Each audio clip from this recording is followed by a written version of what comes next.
Okay, so you forgot your Amazon account password and you're trying to check the website if you could see it in their website.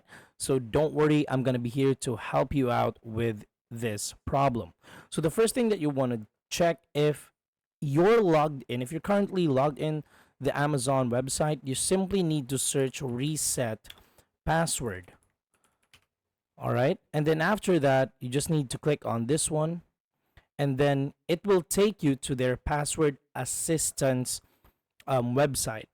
So basically, guys, that's how easy it is to actually check your password. Now, after that, you just simply need to enter your email, then click on the submit, and then it's gonna send you a code in your email, and then you just simply input the code here, and you're on your way to resetting your password. Thank you so much for watching, guys. I hope this video helped you out.